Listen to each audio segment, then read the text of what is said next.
Hey, Stewart's Chapel, this is Don Pierson, and Don counts behind the camera, and we're at Stone Bridge, and this is Saturday, October the 30th devotion.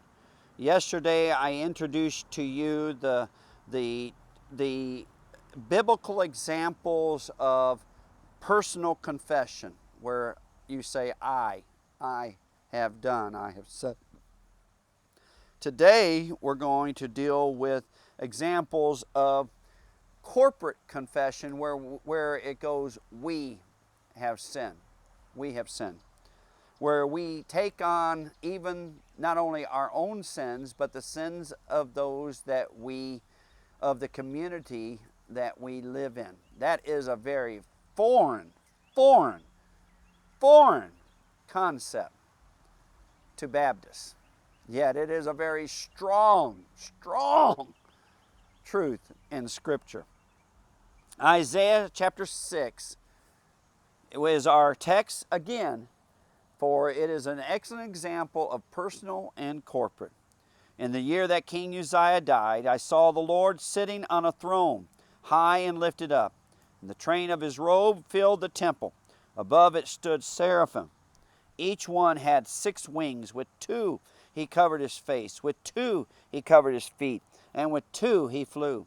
And one cried to another and said, Holy, holy, holy is the Lord of hosts. The whole earth is full of his glory. And the posts of the door were shaken by the voice of him who cried out, and the house was filled with smoke.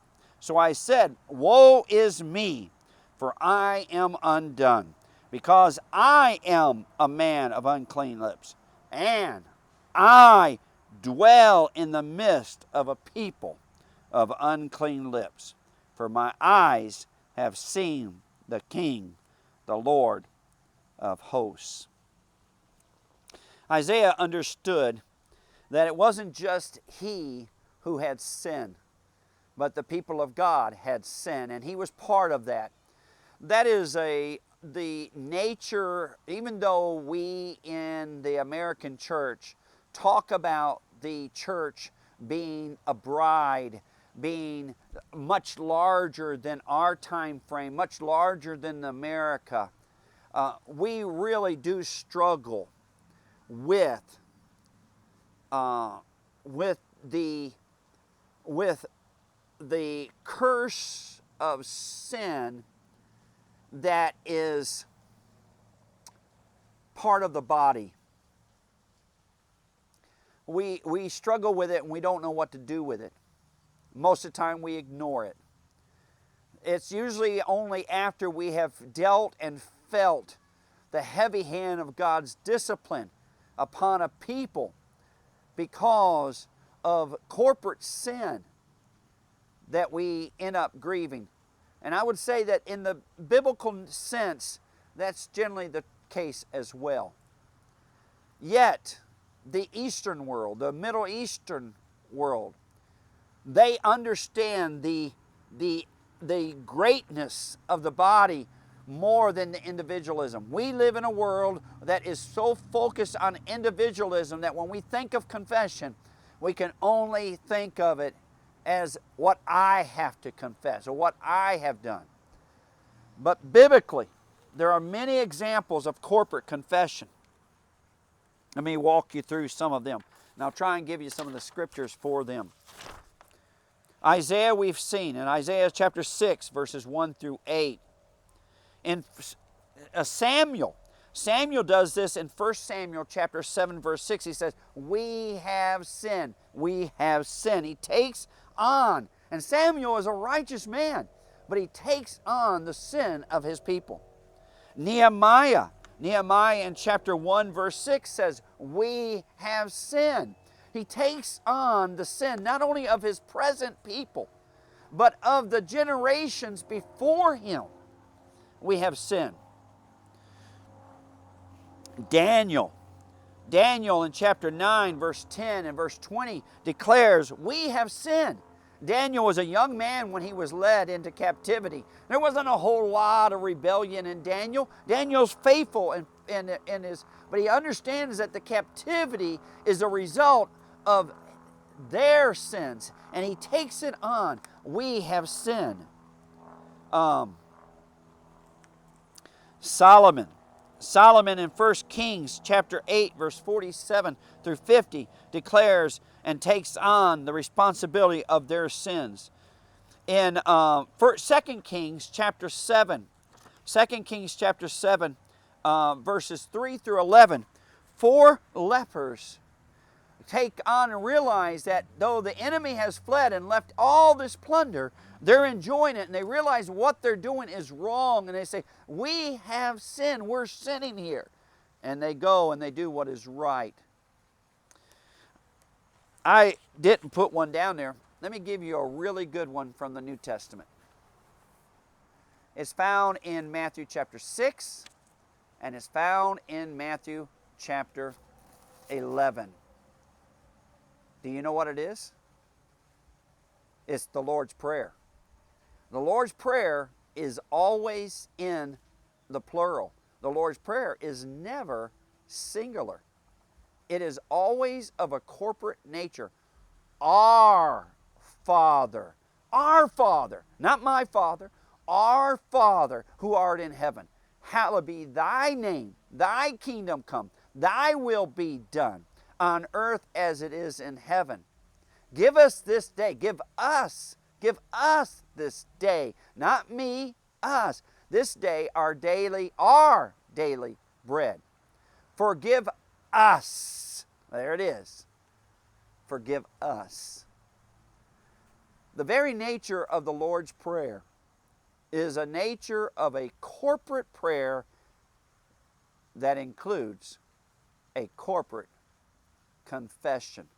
How dare you and I make it all about little me or little you?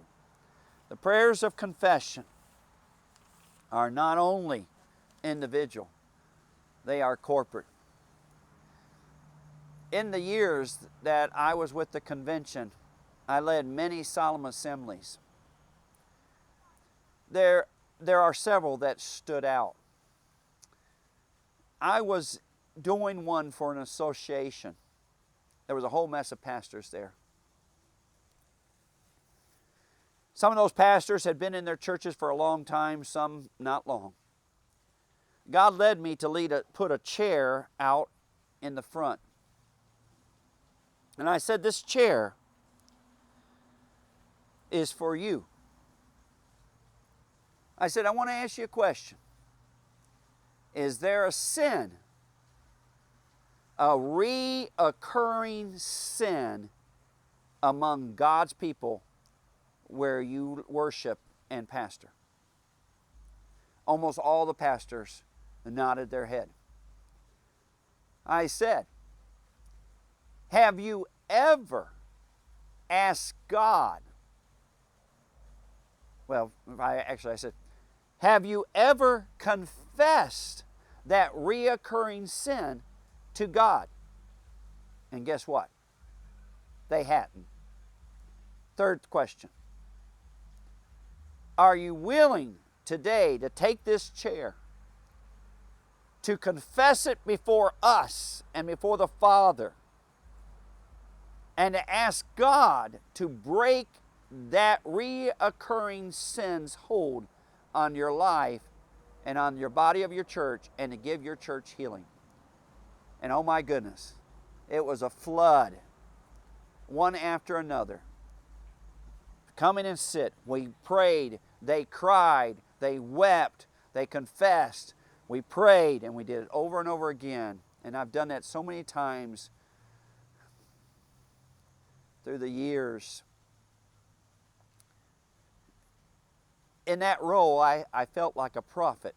In fact, often people would say to me, you know, you preach like a prophet.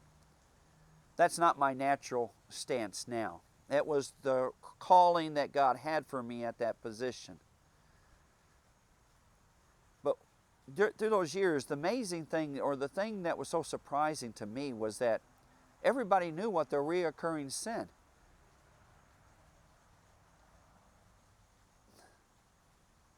They just chose to live with it. Corporate confession is a corporate cry that declares to God, God, I'm done with this. A corporate confession can be of a father for his family. God, I'm tired of my family dealing with the same sin over and over again.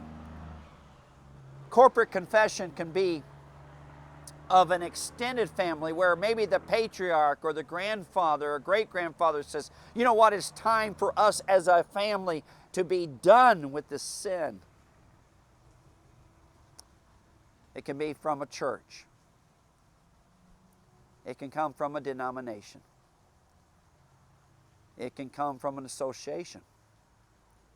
It can come from a denomination. It can come from a city.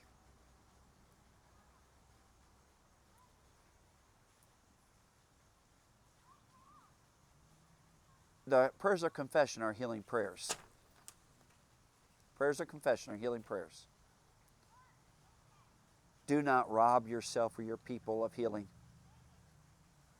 because you are so individualistic, so I-focused that you sound like a Pharisee.